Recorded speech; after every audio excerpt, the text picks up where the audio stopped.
Vuoi assaggiare una birra dove al suo interno scopri la specialità tipica friulana?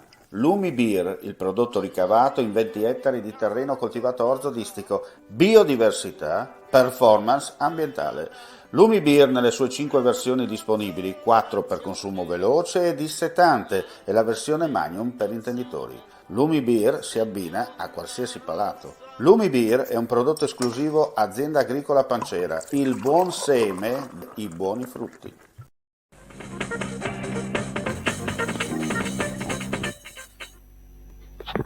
Ben ritrovati GT. Dunque apriamo subito per vedere cosa è successo nelle ultime ore.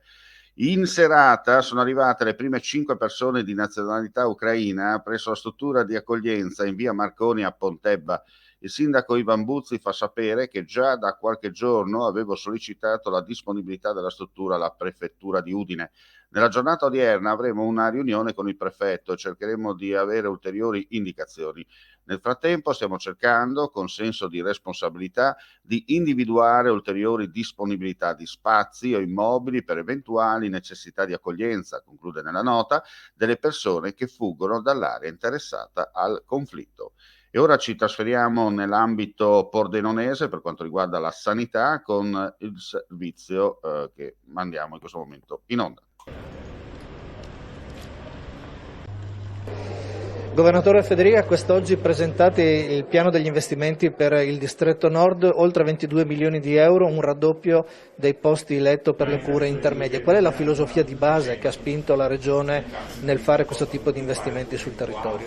Che vogliamo rafforzare il servizio sanitario e il diritto alla salute che offriamo ai cittadini di questa regione, un investimento importantissimo, appunto più di 22 milioni di euro, dove tutte le aree sia del Magnaghese che dello Spilimberghese troveranno un raddoppio dei posti letto per quanto riguarda le cure intermedie, ma soprattutto anche la capacità di una diffusione anche nelle aree marginali della risposta sanitaria. È un percorso che stiamo strutturando come sistema regionale, insieme in accordo con il Governo, e per questo mi auguro che in prospettiva si possa finalmente avere un'equità nell'accesso al diritto alla salute di tutti i cittadini indipendentemente dalla zona dove risiedono. Ecco, a tal proposito si ricordava che non è una scommessa solo sul territorio, ma è un ragionamento complessivo a 360 gradi, perché quello che avete fatto qua, con lo stesso criterio l'avete svolto anche nelle altre parti della regione, quindi non è un'attenzione singola, ma all'interno di un quadro ben più strutturato. All'interno di un quadro regionale noi dobbiamo vedere il sistema sanitario che possa dare le risposte in modo il più possibile egualitario a tutti i cittadini. Non possiamo pensare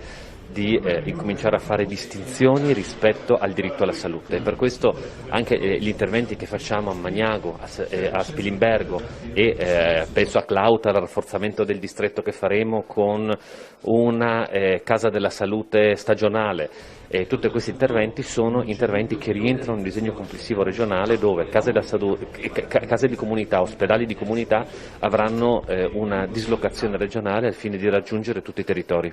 Per chiudere, la telemedicina è una risposta per le esigenze della montagna? Per le esigenze di tutti, per le aree marginali possa rappresentare un ottimo vantaggio per i cittadini. Cosa vuol dire? Che grazie alla telemedicina e oltretutto con degli strumenti molto semplici da utilizzare anche per le persone non avvezze ovviamente alla parte informatica, si potrà monitorare i dati, soprattutto i dati principali sanitari della persona, così che possa essere sempre tenuta sotto monitoraggio e non debba spostarsi ogni volta dalla sua residenza e magari a chilometri di distanza per raggiungere l'ambulatorio. Alcuni parametri si possono monitorare a distanza e sono quei parametri principali che possono segnalare in caso di criticità l'intervento immediato o nei giorni successivi, se non ci fosse l'urgenza, da parte della sanità.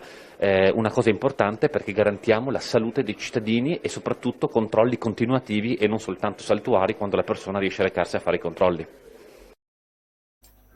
Andiamo a Monfalcone per quanto riguarda le operazioni della polizia locale, nuovamente impegnata in controlli mirati lungo le strade e sulle piste ciclabili per monitorare la sicurezza dei velocipedi e degli automobilisti che potrebbero essere in difficoltà dal mancato uso di luci disposte sulle biciclette e sui monopattini. Si è intervenuto in via Bonavia con un dispositivo di sicurezza di 4 uomini. Dalle 5:30 del mattino sono stati sottoposti a controllo 693 biciclette ed irrogate 57 sanzioni. In generale i controlli sono indirizzati sull'eventuale mancanza di luci sui velocipedi, sul rispetto dell'uso del divieto di circolazione sui marciapiedi e sul divieto di circolazione contromano per sensibilizzare i ciclisti sul tema della sicurezza e della visibilità. Le violazioni risultano inerenti il mancato uso delle prescritte luci, la circolazione fuori dalla pista ciclabile ed il mancato uso e sul mancato uso del giubbotto o delle bretelle ad alta visibilità. E con questa notizia chiudiamo qui questa edizione live del mattino.